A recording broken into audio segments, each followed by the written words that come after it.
Hi guys. അപ്പോൾ ഇന്ന് നമ്മളിവിടെ സംസാരിക്കാൻ പോകുന്ന വിഷയം വന്ധ്യത അഥവാ ഇൻഫെർട്ടിലിറ്റി. വിവാഹത്തിന് ശേഷം കുഞ്ഞുങ്ങൾ ഉണ്ടാകാതെ ഒരുപാട് പാരന്റ്സ് ഒരുപാട് രീതിയിൽ അവർ സഫർ ചെയ്യുന്നുണ്ട്.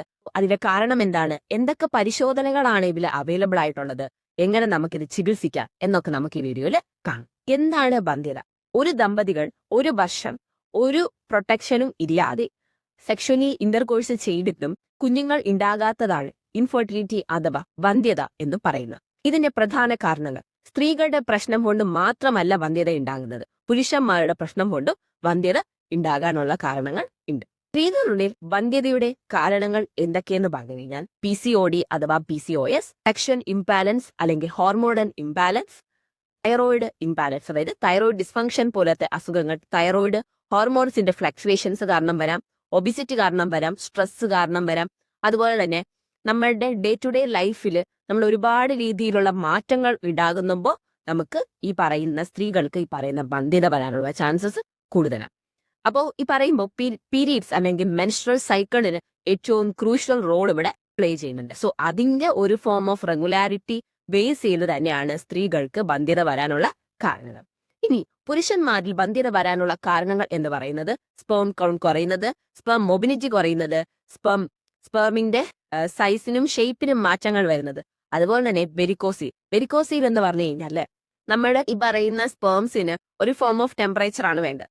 അതിലധികമാകുമ്പോൾ ഈ പറയുന്ന സ്പേംസ് ഒക്കെ നശിച്ചു പോകും. ഹൈഡ്രോസീൽ, വെരിക്കോസീൽ പോലത്തെ അസുഖങ്ങൾ ഉണ്ടെങ്കിൽ പുരുഷന്മാരിൽ വന്ധ്യത വരാനുള്ള ചാൻസസ് കൂടുതലാണ്. അതുപോലെ തന്നെ age is also factor. Age കൂടുന്തോറും ഇൻഫെർട്ടിലിറ്റിയുടെ ചാൻസസ് ഇസ് ഓൾസോ ഗെറ്റ്. അപ്പോൾ എന്തൊക്കെ പരിശോധനകളൊക്കെയാണ് ഇവിടെ അവൈലബിൾ ആയിട്ടുള്ളത്? സ്ത്രീകൾക്കാണെങ്കിൽ USG, അതുപോലെ തന്നെ തൈറോയിഡ് ഡിസ്ഫങ്ഷൻസ് നോക്കാം. ഓവുലേഷൻ സ്റ്റഡി, അതായത് പീരീഡ്സിന് ശേഷം 14 ദിവസം വരുന്ന ഓവുലേഷൻ കറക്റ്റ് ആണോ പ്രോപ്പർ ആണോ എന്ന് അറിയാൻ വേണ്ടി ഓവുലേഷൻ സ്റ്റഡി ഒക്കെ ചെയ്യാം.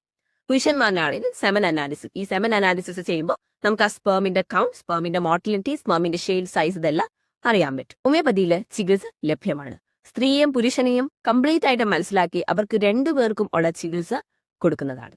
അതായത് ഇൻഡിവിജ്വലൈസ്ഡ് ട്രീറ്റ്മെന്റും അവരുടെ ഡേ ടു ഡേ ആക്ടിവിറ്റിയിൽ അല്ലെങ്കിൽ ഡേ ടു ഡേ ലൈഫിൽ അവരനുഭവിക്കുന്ന എല്ലാ പ്രശ്നങ്ങളും നമ്മൾ മനസ്സിലാക്കി നമ്മൾ മെഡിസിൻ കൊടുക്കുന്നതായിരിക്കും. അപ്പോൾ നമ്മൾ നമ്മുടെ ജീവിത ശൈലിയിൽ കുറച്ച് മാറ്റങ്ങൾ വരുത്തുക. റെഗുലർ എക്സസൈസസ്, സ്ട്രെസ് ഫ്രീ ആകാൻ വേണ്ടി യോഗ, മെഡിറ്റേഷൻ പോലത്തെ കാര്യങ്ങൾ ചെയ്യുക, ആരോഗ്യകരമായ ഭക്ഷണങ്ങൾ നമ്മൾ ഉൾപ്പെടുത്തുക, നല്ലതുപോലെ ഉറങ്ങുക.